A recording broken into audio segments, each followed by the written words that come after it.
Well, good evening. So we're going to be talking about the power of gratitude, although in our text it really doesn't say anything about gratitude or thankfulness, but I think it is implied by the topic. So King Solomon is making observations about what makes life good and what makes life miserable.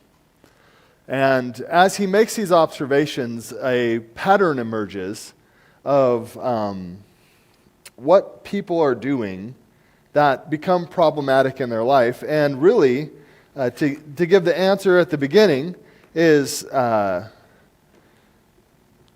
people who don't appreciate what they have. So rather than being content, they are covetous. They're never satisfied. They're never happy. Their life is miserable. They missed the point of life, and they are just stuck in a grind, a rat race, a never-ending turmoil, and they put their security in something that can't save them. So that's what Solomon's looking at this, and I heard Lowell William teach on Ecclesiastes, and the way he framed it is, Ecclesiastes answers the question, how can I be happy now? And so, how can I be happy now? And what Solomon's observation is, you're not going to be happy now if you are covetous, if you're not grateful for what God has given you, if you don't recognize God in different aspects of your life. So open your Bibles to Ecclesiastes chapter 5, starting in verse 10. It says, "He who loves money will not be satisfied with money, nor he who loves abundance with its income. This too is vanity. When good things increase, those who consume them increase, so what is the advantage to their owners except to look on?"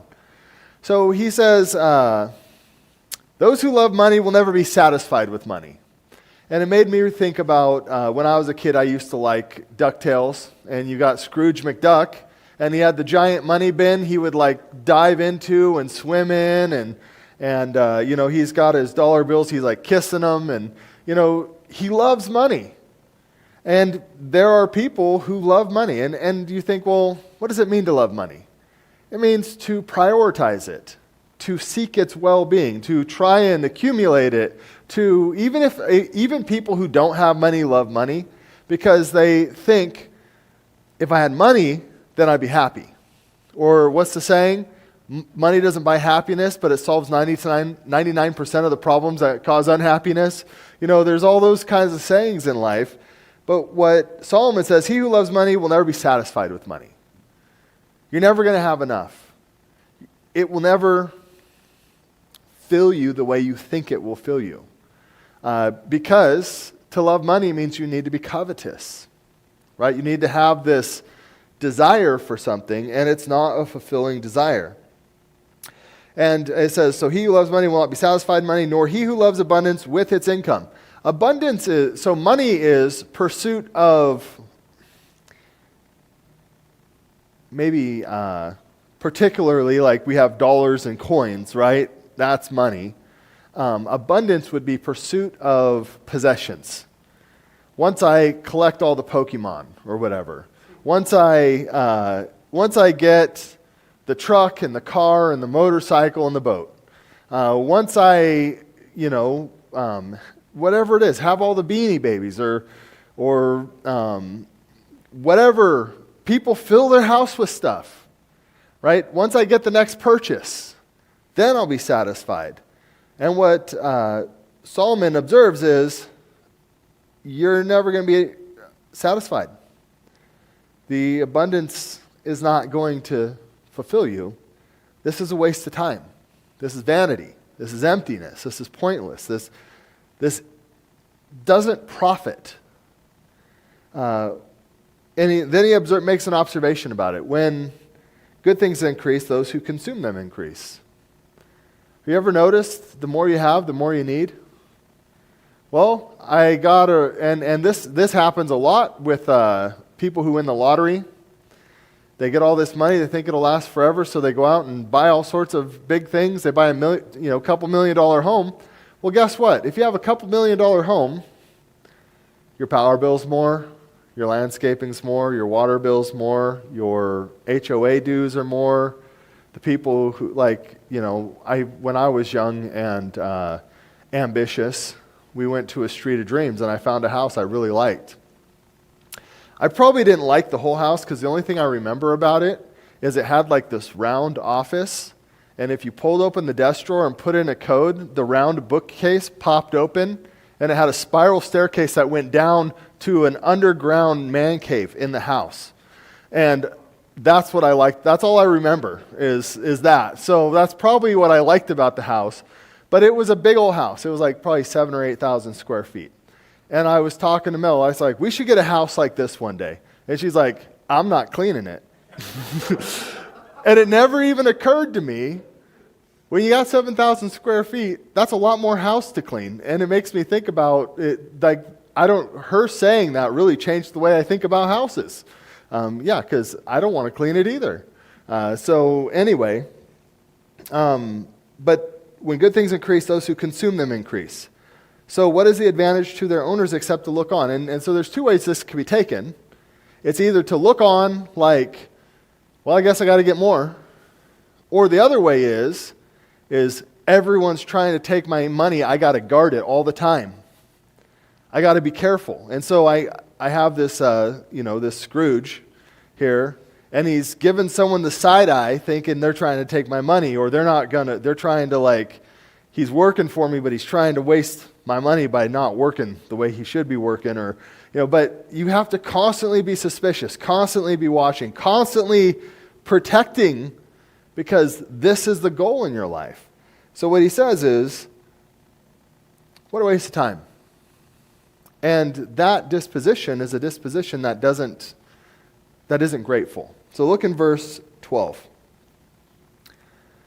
The sleep of the working man is pleasant, whether he eats little or much. So, how rich do you have to be to work a full day and sleep well? How rich do you have to be to do that? Can you do that? Can you do that to your kids? Kids pretty much don't have anything, right? Like, they have no income, they have no wealth. But when I was a kid, I feel like one of the things my parents would say is, you worked hard today, you're going to sleep like a log, right? Well, I moved a lot of rocks, I dug up stumps, I moved hay or whatever, and so I'm going to sleep well tonight. I didn't have anything, and our family really wasn't that wealthy, but we could work hard and feel good about our work and sleep well. And what this says is the sleep of the working man is pleasant. And so we'll tie back into that in a minute. Whether he eats little or much. And so if you work hard, whether you have a lot or a little, your sleep is going to be pleasant. You're going to sleep well. But the full stomach of the rich man does not allow him to sleep. And so you have this picture up here. Who would you rather be? Yeah, he went fishing. He's got his kid. And they're happy. They're sleeping well. Maybe he doesn't have as nice a house or as nice a things as this other guy. He's not leveraged as bad and making more money, but he sure has a lot of peace. And it seems like he's got the better part of life, right? And that's what this is. That's what Solomon is observing. Is the better part of life is not in the possessions. It's in a life well lived. A life lived doing what God designed us to do, what God wants us to do. The full stomach of the rich man does not allow him to sleep. There is a grievous evil which I have seen under the sun, riches being hoarded by their owner to his hurt. So here's a guy, so we're going back to the rich guy, and the picture is, I'm going to have all this wealth and I'm going to be okay. I'm going to have security. I'm going to have safety. I'm not going to worry. It reminds me of that parable that Jesus says that there was a man who had a really plentiful field, and his barns weren't big enough to hold all that it produced. And so I know what I'm going to do. I'm going to tear down my barns and build bigger barns. and I'm going to store up much goods for years to come, and then I'm going to say, soul, take your ease. Eat and drink, because you have many goods saved up for years to come. And then the Lord says to him, you fool, your soul's required of you this night, and who's going to take all that you've put together for yourself? And he's like, so is the man who is rich towards himself, but is not rich towards God. See, that's really this picture that Solomon's painting, is the man is rich toward himself, and he's counting on this wealth as his well-being. And then it says, verse 14, whose riches were lost through a bad investment. Oops. I was counting on this. This was a surefire deal. I made the deal, and I lost it. Now I don't have what I was counting on. My son doesn't have an inheritance. There's nothing to support him. It kind of makes you think about Job, right? In a day, Job lost everything he had, everything he'd worked his whole life for.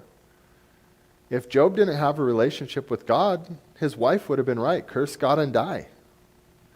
And that is what Solomon is noting here is, and he makes the same observation that Job makes, verse 15.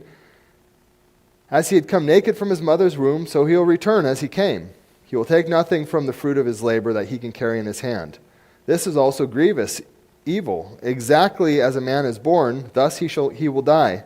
So what is the advantage to him who toils for the wind? So he's like, this guy had all his hopes tied up in this wealth, in this investment, and it went sour. And now I can't take care of my kids. I can't leave my kids in investment. I'm not going to be okay. I don't know what to do. You're worried sick about it. And Solomon's looking at this, and then he thinks, no, the reality is you're going to lose it all regardless. Because when you die, you can't take it with you. So all you have is this period of time from when you're born to when you die. And once that's over, whatever you did in that time is a waste. Especially if it's spent getting something that doesn't satisfy. If it's spent pursuing something that doesn't matter. It's just going to lead you to grievous evil. It says this is a grievous evil. It is sickening, is really the Hebrew word. This is sickening to see. It makes me sick to think that no matter how ambitious and hardworking and driven you are, it's going to amount to nothing. This is also a grievous evil. Verse 17. Throughout his life, he also eats in darkness with great vexation, sickness, and anger. It's a gloomy life, right? Let me read you a little synopsis here. It says, in his fascinating book, None of These Diseases, Dr. S. McMillan tells the story of John D. Rockefeller. As a youngster, Rockefeller was a strong and husky farm lad, but he drove himself to make money. At 33, he was a millionaire. At 43, he controlled the largest business in the world. At 53, he was the world's richest person. By then, though he was but a shell of a man, he developed a condition called alopecia where the hair falls out. It was said that he looked like a mummy. His income was $1 million a week. This was before 1937 when he died. So $1 million a week before 1937 is a lot of money. He made $1 million a week, but his digestion was so bad that he could only eat milk and crackers. He was despised by many, upon whom he had trampled in his climb to success. He was immersed in anxiety. He could not sleep. He was a wreck. He was a man whose life seemed over at 53. It was generally agreed that he could scarcely live more than a year or so. Many newspapers already had his obituary on file, ready for his imminent demise. I mean, just imagine the guy is just gaunt and hairless, which doesn't help you, and no eyebrows, no whiskers, no hair. Gaunt and hairless, that's not a good look. All he can eat is milk and crackers, Like, because his stomach is so upset. And he was the richest man in the world, probably one of the richest men who ever lived, right? Like, that's where he was. Was the cost worth it? Was it worth it? What did he have? He didn't have health. He didn't have relationships. He didn't have sleep. He didn't have peace. But he had money, $1 million a week. But something dramatic happened. One night, it suddenly dawned upon Mr. Rockefeller that he could take none of these treasures with him to the grave. Shrouds have no pockets. He made the decision to start helping others with his great fortune. He poured millions of dollars into hospitals, universities, and missions. He became interested in the underprivileged. He provided vast sums for medical research. His contributions aided in the discovery of penicillin. His focused interest turned from inward to outward. As a result of his marvelous change of disposition, something began to occur in the physical life of John D. Rockefeller. He could sleep again. His digestion improved. Rockefeller actually began to enjoy living. And mark this, he did not die at 54 or even 64. Rather, he lived to the ripe old age of 98 years. It is estimated that over the course of his life, he gave about $530 million, which is equivalent to $8.5 billion in today's money, to various causes and helped in the creation of penicillin. He died in 1937. You know, he really kind of came to terms. None of this is coming with me. In fact, he probably had so much he could never spend it in the first place. There was a point when I was younger, when Bill Gates was the richest man in the world, it wasn't worth his time to bend over and pick up a $100 bill. He made so much money that to bend over and pick up a $100 bill, he made more than $100. Like, that's how much money he made.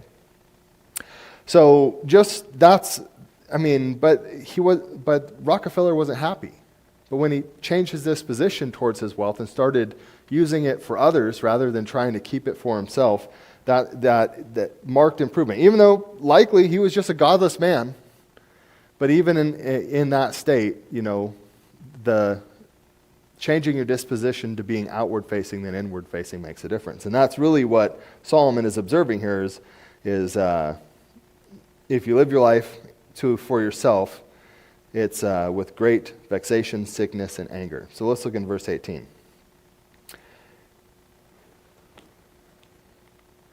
This is my slide for that. Okay, the plight of the thankless. Okay, Ecclesiastes 5:18 through 20. Here is what I have seen to be good and fitting, to eat, to drink, and enjoy oneself in all one's labor in which he toils under the sun during the few years of his life which God has given him, for this is his reward. Furthermore, as for every man to whom God has given riches and wealth, he has also empowered him to eat from them and to receive his reward and rejoice in his labor. This is the gift of God. For he will not often consider the years of his life, because God keeps him occupied with the gladness of his heart. So going back to verse 12, it says, the sleep of the working man is pleasant. How wealthy do you have to be to work hard and sleep well? You could be a slave. You could be a kid like we were talking about. You could be anybody if you work hard. And add to that, here's what I've seen to be good and fitting, verse 18, to eat, to drink, to enjoy oneself in all one's labor. All right, so eating and drinking. So we think, okay, well, having a meal. But really what eating and drinking is a successful, that is the success that comes through work. See, if you go to work and you're able to eat and drink, you won. That's what working is for. I have food, I have shelter, I have everything I need. How rich do you have to be to eat and drink and enjoy oneself in all your labor? It's an outlook. And so this is what I've seen to be good and fitting. It says, this is the gift of God. Now, when he says this is the gift of God, he's recognizing something, isn't it? God gives you good things. God has given good things. Now, did the rich guy, didn't he do the same stuff? But he didn't recognize God in it. And it led to his sickness and his vexation, and it led to him losing. But you got this dirt poor slave working on a tenant farm or whatever, and he goes out and works hard, and he's able to make enough money to feed his family, and he sleeps well because he needs the rest, and he finds a way to enjoy the work he's doing. Finds a way to get satisfaction and fulfillment from it. Because he's grateful for it. I'm glad I get to work. I'm glad I have this to do. It is such a blessing. God has given me this way to provide for myself and my family. It's such a blessing that God has given me my food for today. Isn't that what Jesus said? Thank you, give us this, Lord, our daily bread. And we thank God for our daily bread. He didn't say our weekly bread or our monthly bread or our next 5 years' bread. He said the bread for today, right?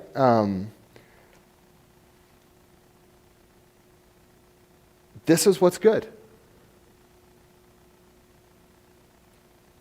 It says, to enjoy oneself under the sun during the few years of his life which God has given him, for this is his reward. The fact that it says this is his reward is an acknowledgement that God has given him something for doing well. You're just acknowledging that. What you're doing is you're saying, I'm grateful. I'm thankful. And then it says, furthermore, so any poor person, no matter where you are in life, you can keep that verse. You can follow that prescription, which means anyone is capable of having a good life, a happy life, an enjoyable life, satisfying life. You just got to stop coveting and start thanking, start recognizing God in all that. Furthermore, as for every man whom God has given riches and wealth. See, a lot of times we want to say, money's the root of all kinds of evil. The love of money, I guess, is the root of all kinds of evil. But what ends up happening is, if you have this attitude when you're coming up, if you're poor, but you're working hard, and then that work has been blessed more than you need, and so you end up accumulating wealth. How much do you enjoy life? Exact same amount.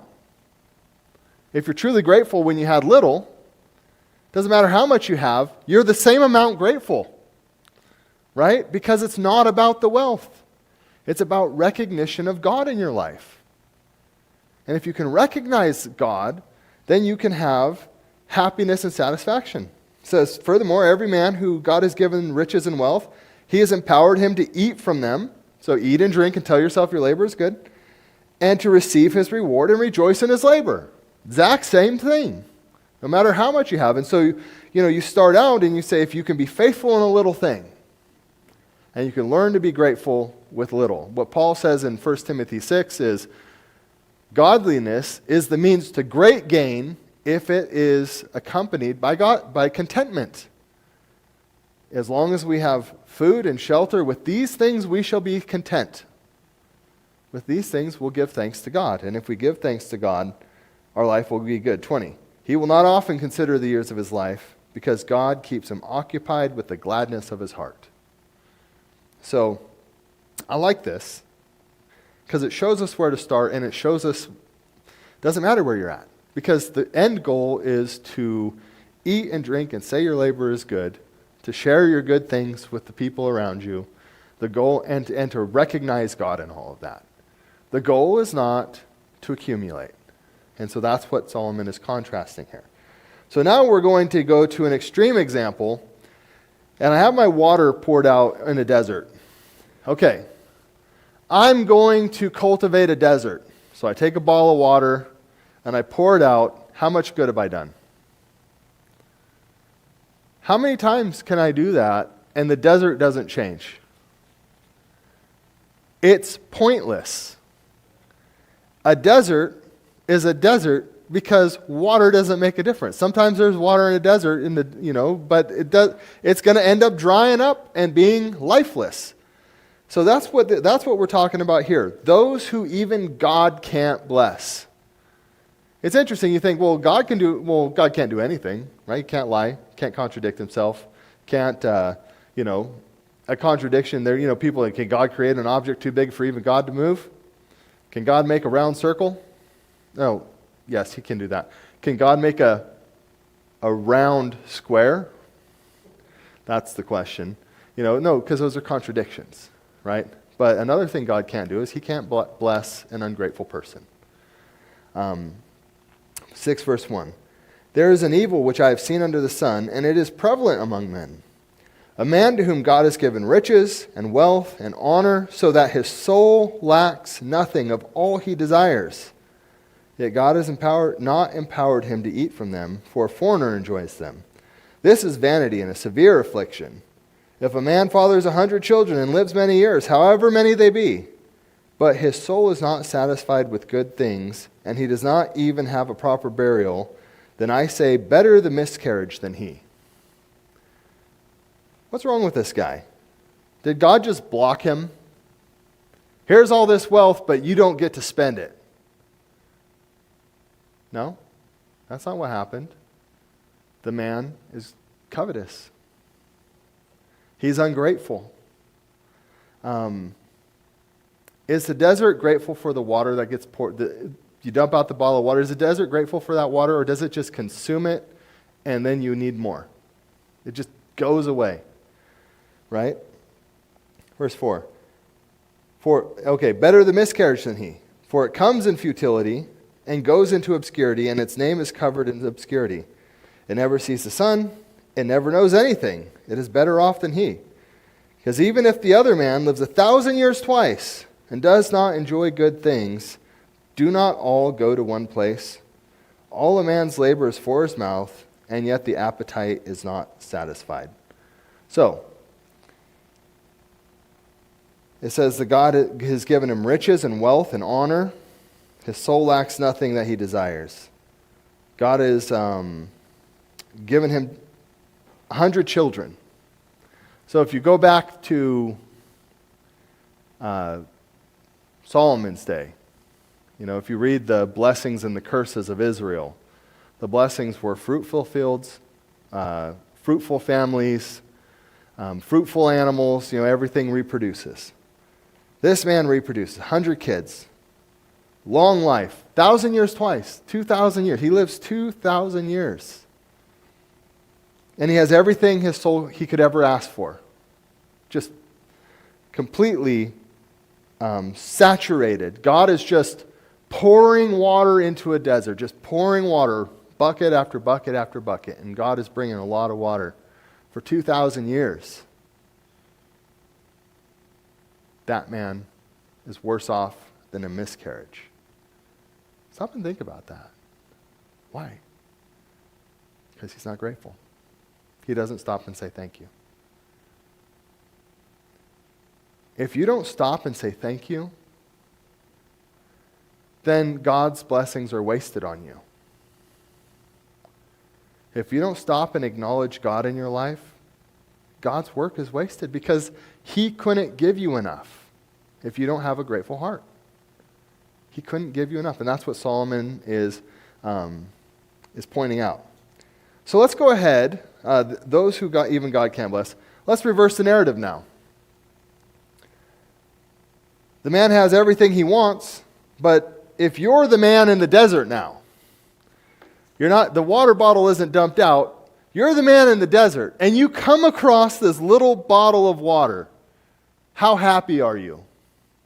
Depends on how long you've been in the desert, but if you've been in the desert for a while, if you're like this guy, that water bottle represents gold, right? That represents the best thing you could possibly find, right?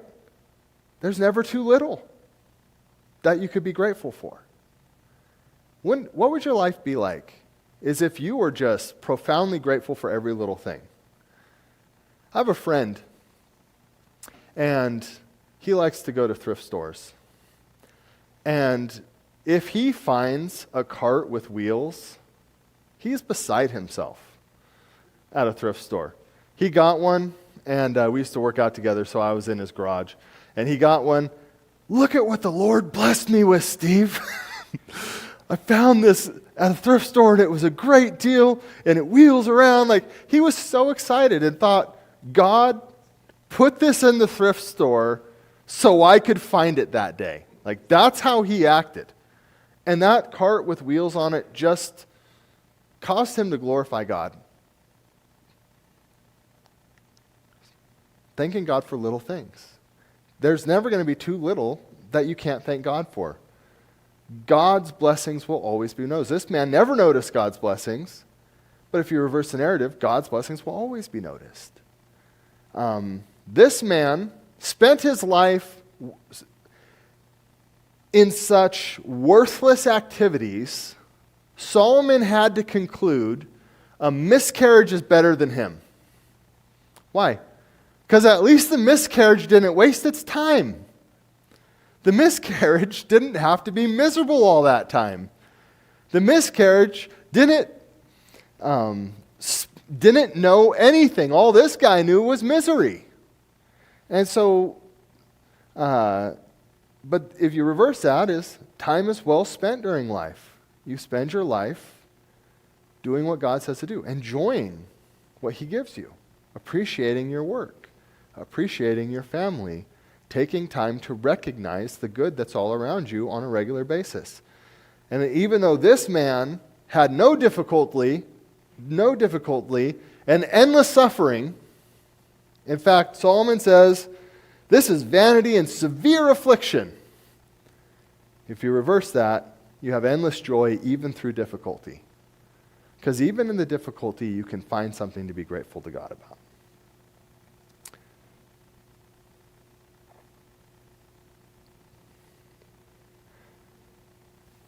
Let me check real quick. Okay, I want to read a scripture real quick. And this is from Ecclesiastes 9, verse 7.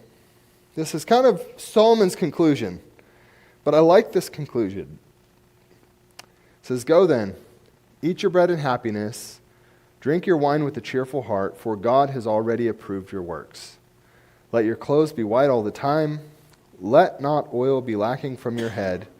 Enjoy life with the woman whom you love all the days of your fleeting life which he has given you under the sun.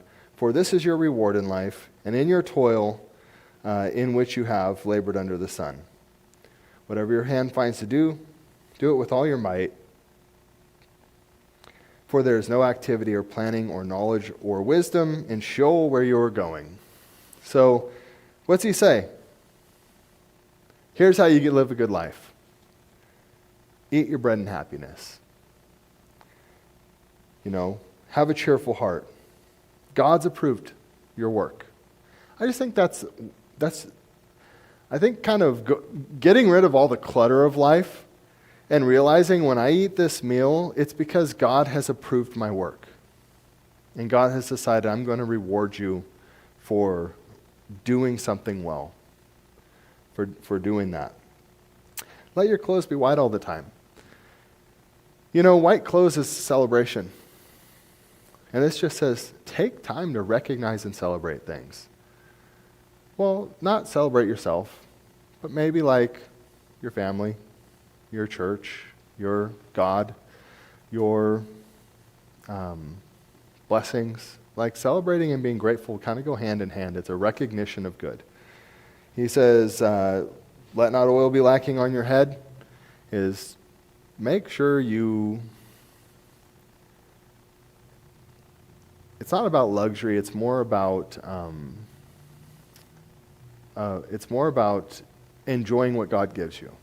And so he's like, just take time to slow down and be grateful to God. So if we live life like God's blessings, like we're that man and God's blessings are that bottle of water. If you can just change your mindset, I am going to look hard because that water means a lot to me. What Solomon is saying is you can have a rich, fulfilling, good life. And so the blessings of God can only be received fully by a grateful heart. So that's the point of the sermon, is we're just talking about the power of gratitude. But the The blessings of God can only be received fully by a grateful heart. And so when you read in the New Testament, do these things and be grateful. Giving thanks in prayer. Always giving thanks. Paul is recognizing is encouraging us to keep our eyes open and see the goodness of God. That would be my encouragement. Is as we go through this week, just pay attention. How grateful am I? And make an effort to notice small things and to thank God for it. So you can fully receive the blessings of God with a grateful heart. And if you're here tonight and you have any spiritual needs, just let those needs be made known as we stand and sing the song of invitation.